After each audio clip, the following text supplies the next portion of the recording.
عايزين حضرتك تكلمينا عن المراهقة بس بشكل عميق بقى ونبدأ نتكلم عليها باستفاضة. طيب من الأخطاء اللي ممكن الأب والأم يقعوا فيها في المرحلة دي المقارنة بقى برضه، الاضطرابات النفسية بتظهر للأطفال وللمراهقين وللكبار.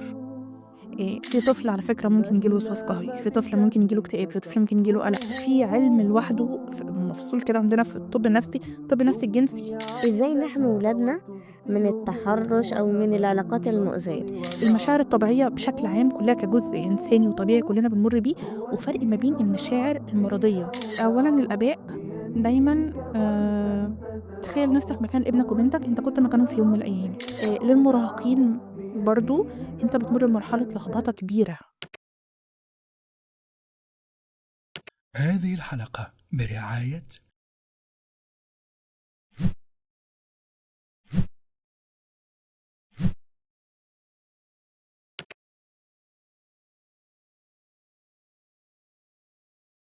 السلام عليكم ورحمة الله وبركاته. أهلا ومرحبا بكم في حلقة جديدة على قناة شفيع للقرآن الكريم.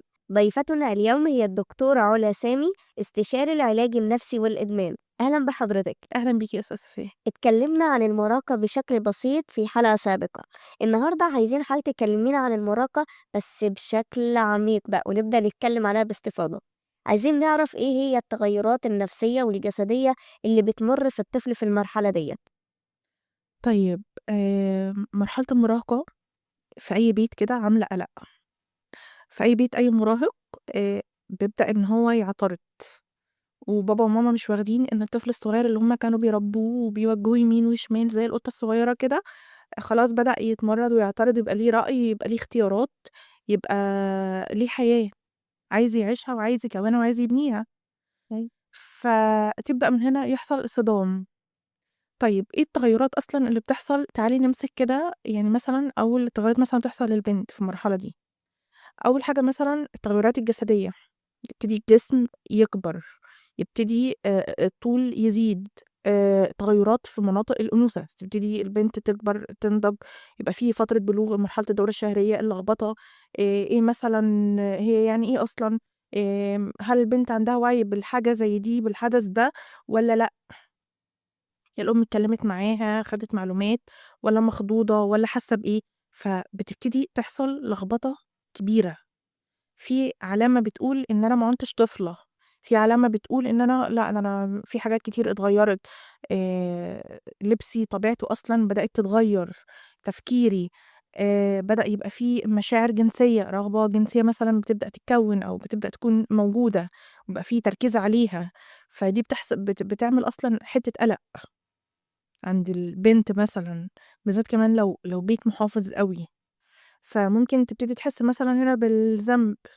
إن هي حاسة بالمشاعر دي، بالخزي مثلًا، بتحس إن هي متوترة وقلقانة مش مرتاحة، محتاجة حد تشاركه، ممكن تلاقي مثلًا بابا وماما بعيد، حتة بعيدة، مش عارفة تشارك حد، فييجي هنا دور الصحاب، وأكتر حاجة مقلقة في المرحلة دي الانقياد لمجموعة الأصدقاء، إمم. لإن لو ما تمش اختيارهم الوسط اللي ابني أو بنتي بيكونوا فيه، بيحصل مشاكل كتير أوي.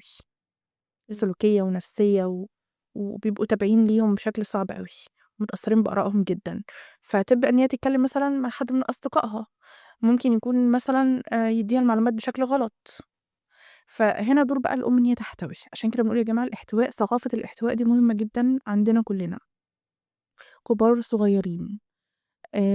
طيب في تغيُّرات تانية نفسية، تقلُّبات مزاجية.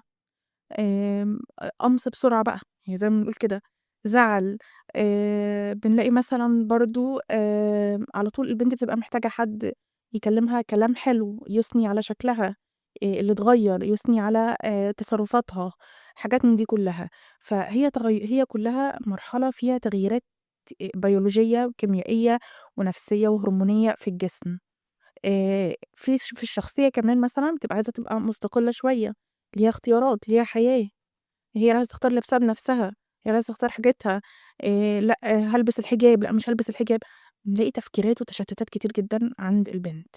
طيب عند الولد برضه يبدأ مثلًا يظهر الشنب، الدقن كده، يبدأ يطول، صوته يخشن شوية، خلاص يبقى البيت ده معروف إن الطفل اللي فيه كبر، خلاص يعني في صوت طالع منه عالي. برضه هو بيبدأ هنا يشوف إن هو إيه، لأ أنا خلاص راجل، ما حدش يمشّي كلامه عليّا، مسؤول، أنا شكلي اتغيّر.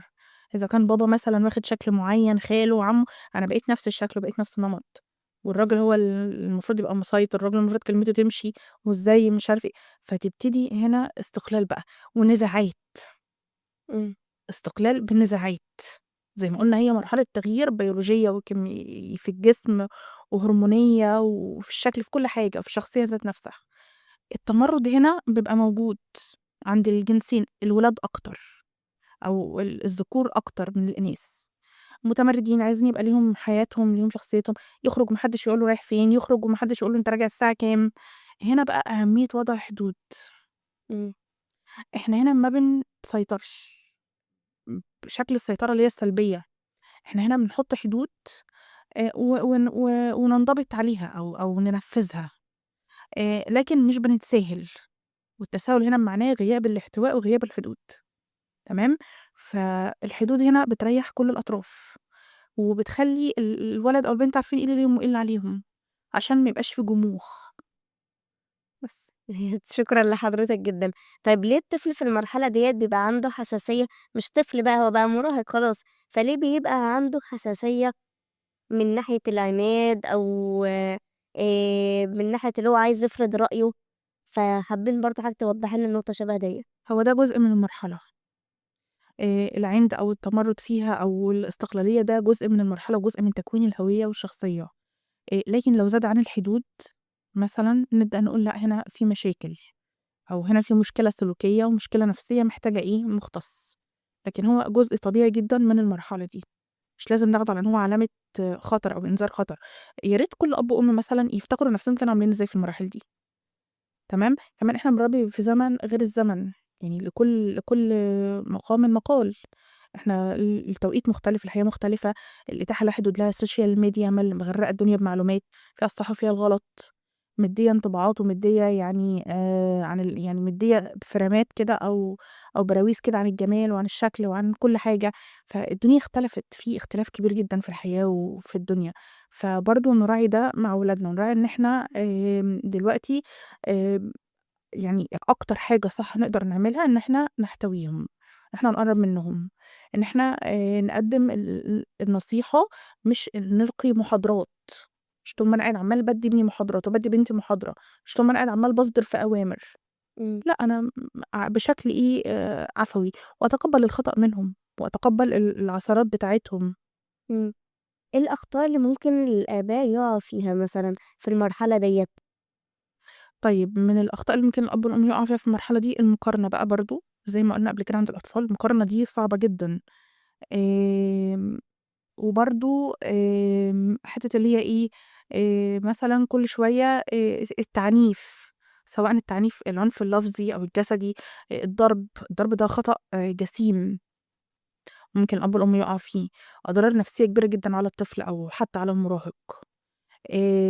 العلاقة بتتوتر، إحنا كل هدفنا إن إحنا بننشئ علاقة سوية، عاطفية، دافئة ما بين الأب والأم والأبناء.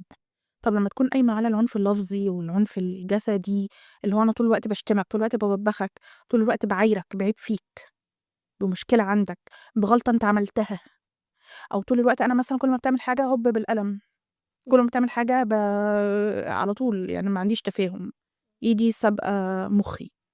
فين العلاقة العاطفية أو الدافئة اللي هتتكوّن، اللي تخلّي الطفل ده يعني يستجيب لتعليماتك فيما بعد.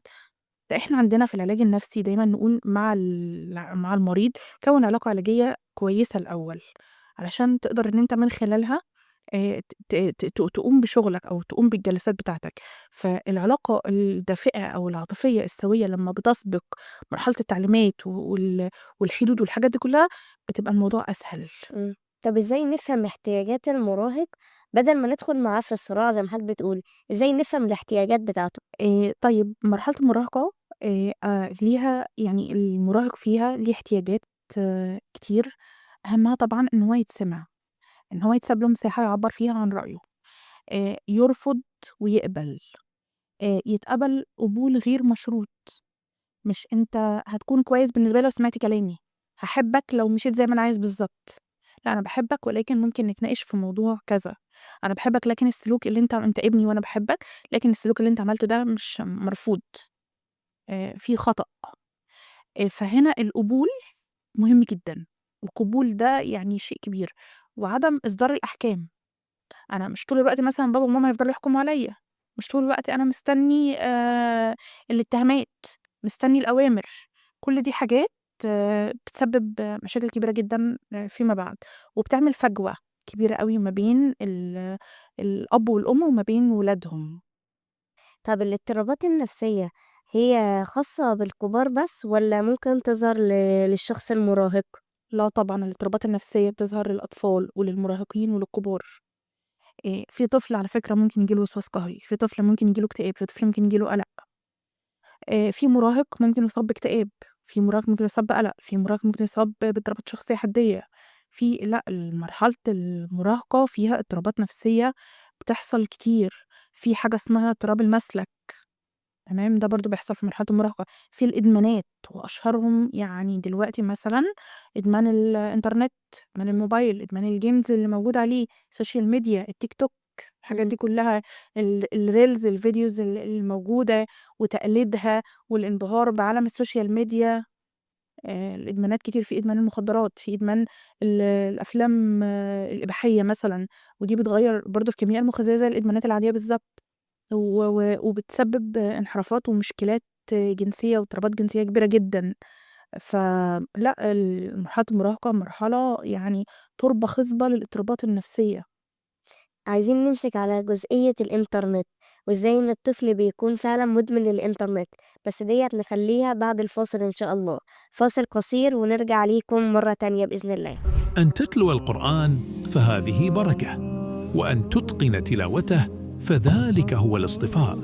إلى كل باحث عن دقة الضبط وجمال الأداء، منصة شفيع تقدم لكم برنامج تحسين التلاوة المكثف.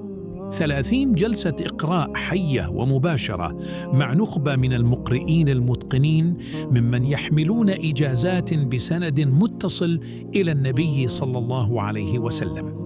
رعاية قرآنية خاصة تأخذ بيدك من محاولات البحث إلى طمأنينة الإتقان.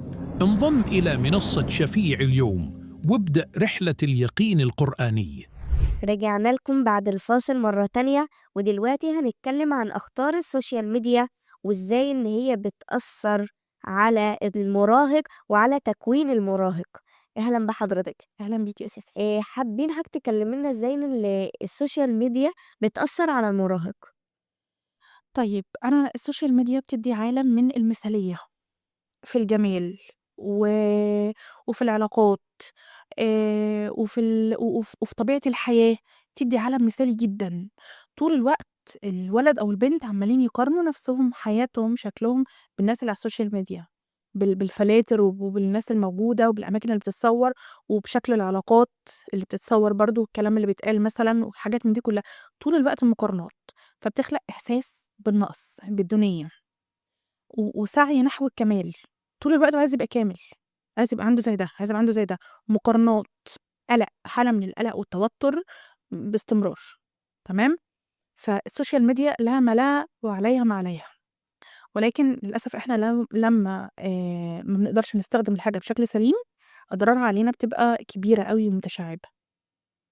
طيب السوشيال ميديا و و وال وال و وإدمانها أو الاعتياد عليها بشكل صعب كده، بتبقى ساعات في فجوة ما بين الحياة الواقعية والحياة اللي هو عايز يعيشها، يعني مثلًا ممكن مثلًا نلاقي ولد أو بنت البيت كلّه مشاكل، البيت كلّه مثلًا صراعات، فيهرب من ده أو مثلًا بيتوجه له نقد كتير أو لوم كتير أو مثلًا عدم إتاحة عاطفية من الأب والأم زي ما اتكلمنا عنها في الحلقة السابقة. تمام، فيلجأ للسوشيال ميديا كنوع من أنواع التعويض، يكوّن صداقات، يتعرّف على ناس غريبة، ممكن يكونوا ناس مؤذيين، الأبليكيشنات بتاعة اللي هي الdate والحاجات دي كلّها، فهنا بقى تكمن الخطورة، لإن أنا ما أعرفش مين اللي ورا الشاشة، مين اللي ابني أو بنتي بيتعرّفوا عليه، مين اللي بيكلمهم، بيطلب منّهم حاجة، كلام من ده كلّه، فدور بقى الرقابة والوعي والمتابعة الأبوية دي مهم جدًا. اللي هي المصاحبة. آه طبعًا. تصاحبهم علشان هم اللي ييجوا يحكوا لك بعد كده بيكون شوف عليك. يعني عدد ساعات الإنترنت المسموح بيها محددة جدًا، خلاص بتكون دي حدود واضحة ومعروفة، تمام. ونفضل دايمًا نتكلم في أضرار ومخاطر كل ده، يعني التوعية، الوعي بيخلق نوع من أنواع الوقاية. إحنا إزاي نتعامل مع الفضول الجنسي في المراهق، وإزاي إن السوشيال ميديا ليها تأثير في الموضوع ده؟ أولًا البنت أو الولد بيبقى في دماغهم تساؤلات كتير جدًا، بيبدأوا حتة الاكتشافات الجنسية، الفضول الجنسي، عايزين يفهموا إيه طبيعة العلاقة الجنسية أصلًا، الgender أو الدور بتاع كل واحد فيهم عامل إزاي، فهنا مثلًا في أب وأم بيبقى متاح عندهم إن ولادهم يتكلموا الكلام ده معاهم، وبيجاوبوهم بطريقة مبسطة، ما بيحجبوش معلومات، ما بيحتقروش اللي بيتقال، ما بيعيبوش أو ما بيحطوش في إطار الوصم كده، أنت إزاي تتكلم كلام زي ده، أنت إزاي تقولي حاجة زي دي، لأ يا جماعة دي حاجة طبيعية ودي تساؤلات طبيعية جدًا وفضول طبيعي، ولازم يُجاب عليه بشكل صح، ومعلومات صادقة، مش اللي هو أنا بألِّف أي حاجة أو باقول أي حاجة عشان أسكّتهم وخلاص، لإنه ممكن ما يقتنعش، الإجابة ما تتقفلش في دماغه، فيبدأ يبحث، يبدأ يسأل، بتروح إيه غلط، صح. تمام؟ طيب وفي ناس تانية مثلًا لأ ده مش الoption ده مش متاح عندها، إن ولادها يتكلموا في حاجة زي دي ويستوعبوها، فنلاقي بقى هنا اللجوء بقى للأفلام الإباحية، اللجوء بقى مثلًا لحد غير أمين أو غير موثوق منه مثلًا يوصّل المعلومات بشكل سيء، ده كله ممكن يأثّر على تشكيل الميول الجنسية. تشكيل الميول الجنسية، في كتاب أجنبي كده اسمه Your Brain in Porn. عقلك في بيكون عامل إزاي والchemicals بتاعة المُخ بتكون عاملة إزاي أثناء مشاهدة الأفلام الإباحية والتأثُّر بيها والتأثُّر بالنوعية. إحنا ظاهر عندنا اضطرابات كتير جدًا، اضطرابات الثدية والمازوخية و واضطرابات الbisexual والhomosexual، ظاهر عندنا اضطرابات والpedophilic كتير لا حصر لها. وللأسف اضطرابات المحارم، زنا المحارم، كل ده بسبب مشاهدات الأفلام الجنسية، لإن ما بيبقاش في اكتفاء، لأ بيبقى دايمًا في تطلُّع كده إن الدوبامين يبقى عالي، ففي تطلُّع كده لإيه، هل من مزيد، هل من مزيد، للأسف فبيتكوّن ميول غلط، بيتكوّن رغبات حتى كامنة بتُستدعى، مشاكل زوجية لا حصر لها بسبب الإتاحة دي وكل ده، فضروري نوصّل المعلومة بشكل سليم، يبقى في نوع من أنواع الثقافة الجنسية مضبوط. ودي حملات حتى لو تتعمل في المدارس تبقى حاجة محترمة جدًا، يعني في المدارس وفي الجامعات يبقى في ثقافة جنسية مضبوطة، حاجات بتتقدم بوعي وبشكل سليم وبشكل علمي وبشكل ديني منظم، بحيث إن إحنا بنحافظ على شبابنا وبنحافظ على ولادنا في مراهقتهم وفي طفولتهم من الانحرافات، من الاستغلال الجنسي، من التحرُّش، من التجارب الجنسية الغلط، الحاجات دي كلها. كمان دي مرحلة بلوغ عند الولد وعند البنت. في اكتشاف المشاعر الجنسية، اكتشاف الأعضاء الجنسية وشكل الجسم، الحاجات دي كلّها والوظيفية، فإحنا نقدّم الحاجة بشكل سليم وبشكل مُرضي، الإجابات تبقى مقفولة في عقل المراهق، مش تبقى كل حاجة مفتوحة كده فيقعد هو يدوّر إيه بطريقته.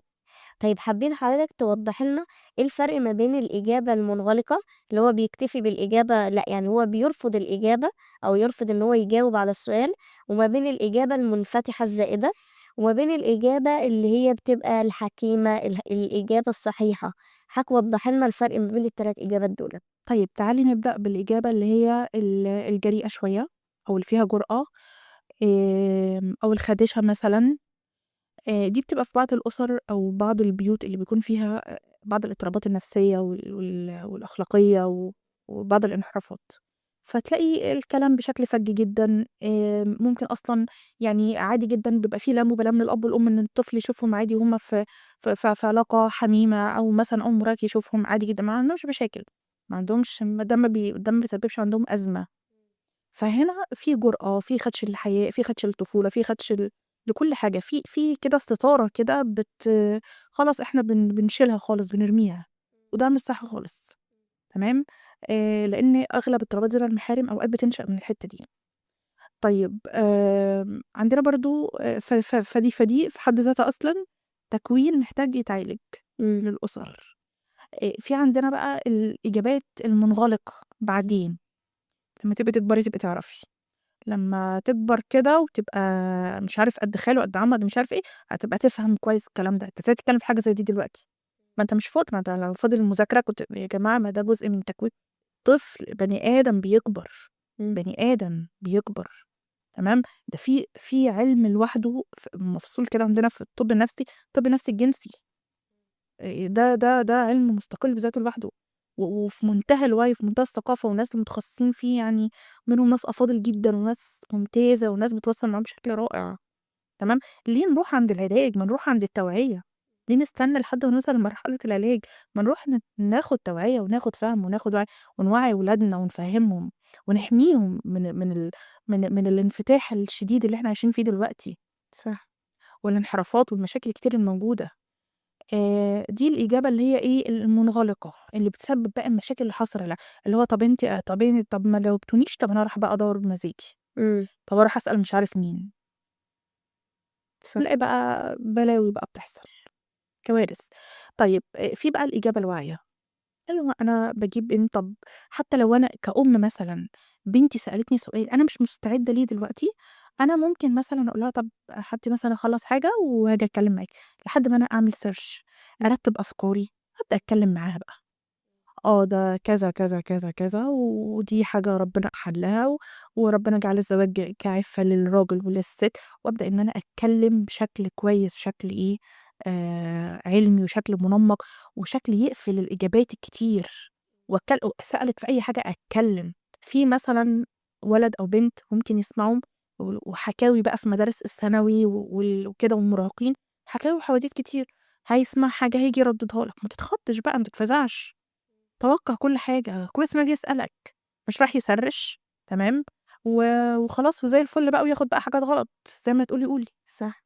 تمام، فجاوب وخلّيك على قدر من الوعي وقدر من النضج وصاحب ولادك، و و والجنس مش عيب ومش حرام، ولكن عدم توظيفه في الإطار الشرعي والديني والمجتمعي السليم، هو ده اللي بينتج عنه العيب والحرام، بس. إيه الأخطاء اللي بيقع فيها الآباء والأمهات في موضوع المراهقة عمومًا؟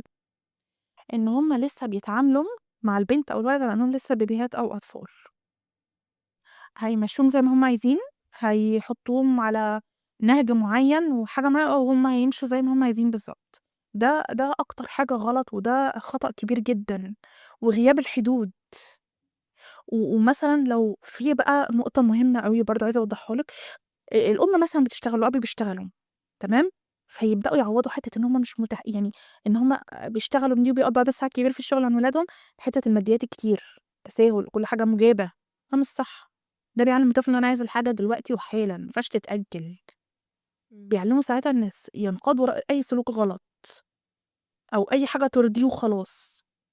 فإحنا عشان كده بنقول دايمًا في فرق ما بين التواجد والمواجدة، أنا ممكن أبقى موجودة مع ولادي مثلًا 20 دقيقة ساعة واحدة في اليوم، باتكلم معاهم، باشوف أخبارهم إيه، بنهزر، بنضحك، باحتويهم عاطفيًا، وممكن أبقى موجودة 7، 8 ساعات قاعدة لهم كده وأنا مكتئبة وزهقانة وحزينة ومخنوقة وعمّالة باطلّع كل بقى إيه، مزاجي السيء ده ومشاكلي عليهم هم. إمم.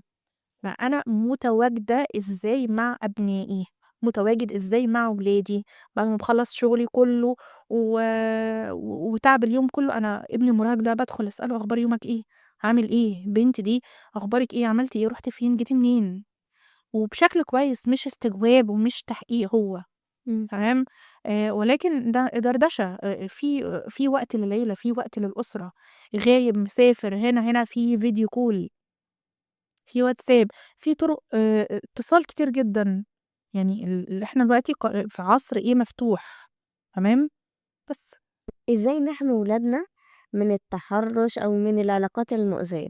التربية الجنسية، التربية الجنسية للطفل من وهو صغير، إزاي أحافظ على جسمي، حدود جسمي عاملة إزاي، ممنوع أبقى مستباح، ممنوع حد يلمسني، ممنوع إن أنا حد يشوف جسمي عريان. هاغيّر في مكان أوضتي بابي مقفول عليّا، كل ده لازم نعلّمه للطفل من وهو صغير، يكبر بعد كده برضه هو أساسًا بتلاقي حتّة الخجل بقى من التغيُّرات الجسدية أثناء مرحلة المراهقة، تلاقي كده في حتّة خجل، جسمي اتغيّر، شكلي اتغيّر، مكسوف، مكسوفة بقى، تمام، الولد بيفرح بقى خلاص بقى راجل، البنت بتتكسف شوية، شكل الجسم بيتغيّر، فهنا إيه، مهم جدًا ناخد بالنا بس من حاجات التغيُّرات اللي بتطرأ عليهم دي ونتعامل معاها بشكل صح. شكرا جدا لحضرتك. كان الموضوع كان جميل جدا، وهننتقل لمرحلة تالتة بقى، وهي مرحلة مهمة جدا في تكوين برضو شخصية المراهق. بس إن شاء الله الكلام ده بعد الفاصل، فاصل قصير ونرجع ليكم مرة تانية بإذن الله. Reciting the Quran is a blessing, but mastering its recitation is a true honor. For everyone seeking precision, proper pronunciation, and beautiful delivery, Shafi Platform presents the Intensive Recitation Improvement Program. 30 live interactive reading sessions with a select group of highly skilled reciters, certified through an unbroken chain of transmission back to Prophet Muhammad, peace be upon him. Personalized Quranic guidance that takes you from endless searching to the confidence of mastery. Join Shafi Platform today and begin your journey towards certainty in Quranic excellence. رجعنا مرة تاني بعد الفاصل، ودلوقتي هنتكلم عن حاجة مهمة جدا تهم كل أم إزاي تتعامل مع بنتها. أهلا بحضرتك مرة تانية. أهلا بيكي يا أستاذ. حابين حضرتك تقولي لنا إن إزاي الأم توفر لبنتها بيئة آمنة تتعامل معاها، خصوصا في مرحلة المراهقة، والتغيرات اللي بتحصل للبنت في مرحلة المراهقة. طيب أنا باوفّر لبنتي بيئة آمنة إزاي؟ أنا كأم مثلًا، أنا بنتي خلاص لو داخلة على مرحلة مراهقة، فأنا هابدأ أتكلّم معاها، شوفي كذا وكذا وكذا وكذا بنتغيّر، ممكن أجيب مثلًا فيديو لطيف كده من على اليوتيوب نبدأ نشوفه إحنا الاتنين مع بعض، دكتورة شاطرة كده بتتكلّم وتوصّل المعلومة بشكل حلو، تمام، ونبتدي إن إحنا نشوف مع بعض إيه التغيّرات اللي ممكن تحصل. ممكن مثلًا بييجي حاجة اسمها الدورة الشهرية، وده معناه إن أنتِ جسمِك بيتغيّر، عندِك استعداد خلاص تبقي أم، وتبقي زوجة، حاجات كتير أبدأ إن أنا أبدأ أوعّيها ليها. طيب بنتعامل معاها إزاي؟ النضافة الشخصية دي مهمة جدًا، توعية بالنضافة الشخصية، التغيرات اللي بتطرأ دي كلّها لو أنا كأم اتكلمت فيها، بتسهّل على البنت حاجات كتير، ما بيبقاش في مرحلة الصدمة بقى، ده فجأة أنا لقيت دم يا ماما، ده كذا، ممكن ده يحصل لها في المدرسة، يمكن وهي في النادي، في التمرين، في أي مكان، فصاحية من النوم لقت ده حصل، ما بيبقاش صدمة بالنسبة لها. وحاجة غريبة وحاجة مخيفة وحاجة عيب لازم أخبّيها بقى وأتعامل معاها، لأ، أنا باعلّمها إن ده تغيُّرات فسيولوجية وجسدية وطبيعية جدًا، كل بنت في الدنيا بتمُر بيها، ولكن بتتنقل من مرحلة لمرحلة، مؤهّلة لحاجة تانية خالص في حياتها. فالوعي هنا بيفرق جدًا، علشان برضه البنت ما يبقاش عندها حتّة اللي هي الصدمة، يعني أنا طول الوقت كل شهر بقى لمّا الدورة تتكرر، تبدأ تسترجع مشاعر القلق أو الصدمة اللي هي حصلت لها أول مرّة، لأ تبقى فاهمة إن دي حاجة طبيعية، وكل شهر بيحصل تغيُّرات نفسية وتغيُّرات هرمونية، ده إحنا أصلًا في حاجة اسمها اضطراب ما قبل الدورة الشهرية، اضطرابات اكتئاب ما قبل الدورة الشهرية، يعني ده عندنا موجود وأوقات بنحتاج له أدوية وجلسات علاج نفسي وليه تشخيص، فنبتدي نفهّمها إن في تغيُّرات بتحصل في الجسم كل شهر، سواء نفسية أو جسدية. عشان يعني أنتِ لمّا تمهِّدي حد لحاجة، غير لمّا يتفاجئ بيها ويتصدم بيها، دي الفكرة. جميل جدا، شكرا لحضرتك قوي. طب إزاي نوفر للبنت بيئة آمنة إن هي تتعامل مع البيئة الخارجية ليها أو التحرش اللي ممكن تتعرض ليه؟ أولًا التحرُّش هل هو لفظي والّا جسدي؟ البنت بتتعرّض ليه، ولازم أكون مفهّمة بنتي أنتِ ممكن تتعرّضي لكذا، ممكن يحصل كذا، طَب أنتِ ساعتها مثلًا دافعي عن نَفْسِك، ما ما تخافيش، أنتِ مش أنتِ اللي بتعملي كده، يعني في ناس بيبقى عندهم إحساس بالذنب وبيخافوا يقولوا أصلًا لأمهاتهم وأبّهاتهم، تمام، وبنلاقيهم بعد كده بيروحوا يقولوا مثلًا للمعالج النفسي في العيادة، أو بتفضل الحاجة دي شايلينها معاهم سنين عمرهم كله. لأ، لازم يبقى في مصداقية وصراحة، ولازم البنت تبقى فاهمة إن هي آمم تم انتهاكها، ما انتهكتش حد، إن هي طرف ضحية، ولكن مش هافضل طول عمري ضحية، لأ، أنا باتعافى بقى من الصدمة أو من المشكلة اللي حصلت دي. آمم بتبقى برضه فاكرة إن هي السبب في كده دايمًا، بالذات البنت عن الولد، أنا السبب، أنا اللي أكيد خلّيته مثلًا ينتبه ليّا، أنا اللي أكيد خلّيته يعمل كذا، لأ، وارد جدًا هو شخص غير منضبط أخلاقيًا أو مريض مش سوي. تمام، فبرضه الحتّة دي لازم يتم الكلام فيها باستفاضة، وأجرّأ بنتي إن هي تيجي تتكلّم معايا في حاجة زي دي. وإن هي تخبّيها عساها قبل ما هي تُقع في حاجة شبه كده. بالضبط. طيب هتحمي نفسها إزاي قبل ما تقع في حاجة زي دي؟ إن أنا مثلًا لقيت تجمُّعات شباب كبيرة مثلًا وأنا ماشية في شارع، طَب ما أحاول إن أنا أمشي من شارع تاني، طالما ما فيش حد معايا مثلًا، وارد حاجة تحصل، وارد كذا، تمام؟ التوعية والفهم ده بيفرق كتير جدًا. صح. برضه التحرُّش أوقات بيخلق لنا مشاكل تانية بتحصل بعد كده في المستقبل لو ما تمِّش التعامل مع الصدمة بشكل صحيح، زي أكتر حاجة بنسمع عنها دلوقتي مثلًا حتى كانت في مسلسل من المسلسلات اللي اتعرضت، حاجة مثلًا زي تشنُّج المهبلي، أوقات البنت بتفتكر أثناء مثلًا العلاقة الزوجية لمّا اتعرّضت لتحرُّش، لمّا اتعرّضت لحاجة، تمام، ويبدأ جسمها يعبّر بالرفض ويتشنّج كُلّه، أنا رافضة بقى أي تلامس جسدي، رافضة العلاقة دي، لما لها من أثر سيء وذكرى سيئة أو صدمة. فإحنا هنا يعني التوعية مهمة. بيئة الصحاب اللي حواليها، ممكن واحدة صاحبتها تجرأها على حاجة معينة أو تدخل معاه في مجال تاني اللي هو مثلا بتعرفها على صحاب ولاد أو إن هي يكون ليها صحاب بوي فريند بقى. فإزاي إن الأم تعرف تحمي بنتها إن هي ما تدخلش في أي علاقة خاصة خصوصا في المرحلة اللي هي فيها ديت. الحدود، صح كده. أنا بافهّمها معنى الحدود، يعني إيه دلوقتي مثلًا أنتِ حدودِك كذا في التعامل مع الجنس الآخر دينيًا وأخلاقيًا واجتماعيًا وكل حاجة، وباحط لها الrules اللي تبدأ تتعامل عليها. طيب الطبيعي بقى اللي بيحصل لي يا ماما أصل أنا حبيت حد، أصل أنا في معايا في الدرس، أصل مهتم، أصل الكلام ده كله. طيب المشاعر حلوة إن هي موجودة عندنا، وكويس أصلًا إن البنت أو الولد ماله تجاه الجنس الآخر، ده معناه إن في إيه، ميول طبيعية، ميول جنسية طبيعية متكوّنة. طيب المشاعر شيء طبيعي ودي حاجة مش بإيدينا، ولكن التصرفات اللي بعد المشاعر هي دي اللي في إيدينا، هي دي اللي بنقدر نتحكّم فيها. مم. وأفهّمها برضه الحدود، العلاقة ما بين الراجل والست، الولد والبنت، العلاقة ما بينهم وهُم في الشغل وهُم زُملا وهُم مثلًا مخطوبين وهُم متجوّزين، لازم تفهم إن لكل مقام مقال زي ما بنقول دايمًا. جميل جدًا. طول كلامنا دلوقتي وإحنا كنا بنتكلم عن دور الأم. طيب دور الأب أكيد مهم في المرحلة ديّة. جدًا، الأب المتواجد في حياة بنته، الأب ده أول حبيب في حياة البنت، أول صورة راجل هي بترسمه وبتتصرف بناءً عليه، اختياراتها اللي جاية كلّها بعد كده بابا كان عامل إزاي وصورته كانت عاملة إزاي في حياتي، تصرفاته كانت عاملة إزاي، ده الأب ده حاجة يعني في حياة البنت حاجة كبيرة جدًا، جدًا. إزاي بقى الأب إن هو يحافظ على الصورة ديّة قدّام بنته، أو إزاي يتعامل لمّا يعرف إن بنته وصلت لسِن المراهقة؟ دايمًا يعني يثني عليها كلام حلو، ما يخلّيهاش غير مُشبعة عاطفيًا، اللي هو محتاجة بقى إن ولد يقول لها أنتِ حلوة، ده أنتِ زي القمر، ده أنتِ خلاص تبقى هي يعني متشوقة لكلمة زي دي من حد. لأ، هو على طول بيتكلم معاها كلام إيجابي، كلام كويس، مصاحبها، قريب منها، حاضر في حياتها، داعمها نفسيًا وعاطفيًا، سايب لها براح للكلام معاه، بيبعد نفسه كتير أوي، أوي عن العنف والتسلُّط، تمام، والترهيب باسم الدين، دي بقى حاجة مهمة جدًا.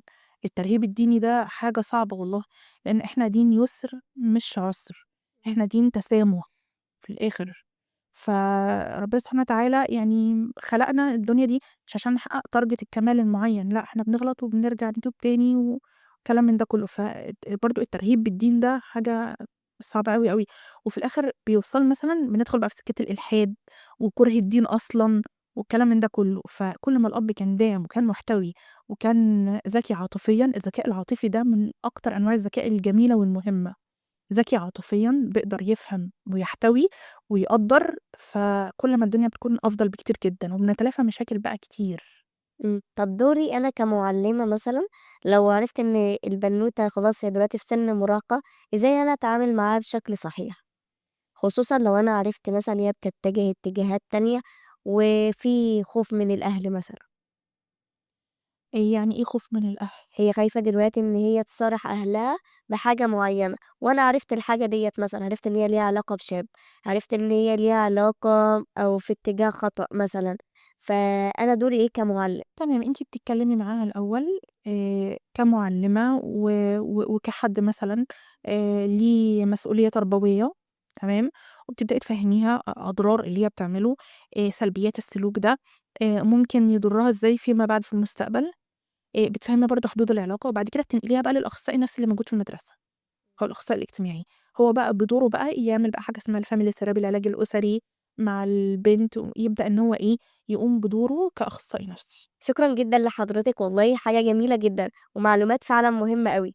كنا عايزين نفرق ما بين القلق اللي في المراهقة اللي هو القلق الطبيعي، والقلق اللي بيحتاج إلى دخول تربوي أو دخول نفسي. طيب كلنا بنقلق، كلنا بنزعل، كلنا بنتوتر، كلنا بنخاف، كلنا بنغضب، ولكن لأي مدى؟ يعني أنا المشاعر دي عاملة عندي إزاي؟ في فرق ما بين القلق الطبيعي، الحزن الطبيعي، التوتر الطبيعي، يعني المشاعر الطبيعية بشكل عام كلها كجزء إنساني وطبيعي كلنا بنمر بيه، وفرق ما بين المشاعر المرضية اللي هنا بقى معطلة حياتي ومأثرة عليا، مخلياني مثلا خايفة أذاكر فخفت أدخل الامتحان فسقطت. تمام. على طول مثلًا فكرتي عن شكل جسمي مش حلو، في حاجة اسمها اضطراب تشوه صورة الجسم. تمام. على طول أنا لأ شكلي وِحِش، لأ مناخيري، لأ عينيّا، لأ لأ أنا وِحشة، لأ أنا مش جميلة، لأ أنا مش هابُص في المراية أصلًا، أقعد أفضل أقارن نفسي بالناس اللي على السوشيال ميديا، أفضل أقارن نفسي بزمايلي. ده هنا القلق أو التوتر أو حدة المرض بقى، هنا بقى اللي هنا بنحتاج هنا تدخُّل طبّي. مثلًا مراهق مثلًا آمم بيميل للعُزلة، عنده كراهية مستمرة لأسرته، مش حابب الحياة، على طول بيفكّر في الموت، بيفكّر مثلًا في إنهاء حياته، بيفكّر يأذي نَفْسه، يأذي اللي حواليه. لأ هنا بقى تدخُّل طبّي، هنا في مشاكل، هنا مم. محتاجين تدخُّلات طبّية ومساعدة طبّية ضرورية. تمام. كل ده الفرق ما بين المشاعر الطبيعية اللي ممكن أي بني آدم يمُر بيها وكلّنا بنمُر بيها، والفرق ما بين المشاعر المرضية. المشاعر الطبيعية مُحرِّك لينا تجاه الحياة، دافع لينا إن إحنا نتحرّك ونعمل حاجات. المشاعر المرضية بتوقّفنا وبتعطّلنا عن الحياة، بتأثّر على حياتنا، بتأثّر على نفسيتنا، بتأثّر على جسمنا. أوقات مثلًا اضطرابات مثلًا في القولون، اضطرابات في المعدة، الصداع التوتُّري، تشنُّج العضلات، الحاجات دي كلّها أوقات بيبقى أساسها أصلًا نَفْسي، قَلَق وتوتُّر واكتئاب أو ضغوط نفسية المراهق بيمُر بيها، بس مش قادر يتعامل معاها، مش عارف، فمحتاج هنا تدخُّل طبّي. ممكن يكون مثلًا محتاج بعض الأدوية وممكن يحتاج جلسات بس، ممكن يحتاج الاتنين مع بعض، يعني على حسب تقييم وتشخيص الحالة. شكرا جدا لحضرتك. طيب ايه هي النصايح اللي حضرتك حابة توجهيها سواء للآباء، سواء كان للمراهق، سواء كان للمعلمين والمعلمات؟ طيب أولًا للآباء دايمًا تخيّل نَفْسك مكان ابنك وبنتك، أنت كنت مكانهم في يوم من الأيام، شوف أنت كنت محتاج إيه وحاول إن أنت تفهم وتسمع وتحتوي وتدعم وتصبر، كثير، كثير، كثير، كثير من الصبر، حتى يعني الصبر ده في ديننا شيء ليه قيمة كبيرة أوي، أوي. برضه للمُعلّمين مثلًا أنتم دوركم تربوي و و وتعليم، يعني تربية وتعليم الاتنين مع بعض. مش هينفع مثلًا نصُم أذاننا عن مشاكل اللي بنلاقيها كتير، ننقل الملف للأخصائي النفسي اللي موجود في المدرسة، ننقل الملف للمدير، للأهالي، نحاول إن إحنا ما نسكتش. للمراهقين برضه أنت بتمُر بمرحلة لخبطة كبيرة، ولكن اللي حواليك مش ضدك أو مثلًا بابا وماما مش أعدائك، ممكن يكونوا بيتصرّفوا بشكل مش صح، ولكن هُم مش أعدائك. فنحاول إن إحنا يكون عندنا قدر من المرونة، نحاول نستوعب المرحلة اللي إحنا بنمُر بيها، ومش السوشيال ميديا هي اللي بتقود حياتنا بس. شكرا لحضرتك جدا، كانت حلقة فعلا مميزة، وكان فيها كل التفاصيل المهمة الخاصة فعلا بالمراهق. وياريت فعلا كل آباء وكل الأمهات يلتزموا فعلا بالحاجات ديت، عشان احنا هدفنا اللي احنا نخرج أطفال أو شباب يبقوا على قد المسؤولية فعلا. شكرا جدا لحضرتك. العفو يا أستاذة صفاء. أتمنى تكونوا استفدتم كلكم، وأتمنى تكون الحلقة كانت جميلة. شكرا جدا ليكم، نلقاكم مرة أخرى بإذن الله في حلقة قادمة. دمتم في رعاية الله، والسلام عليكم ورحمة الله وبركاته.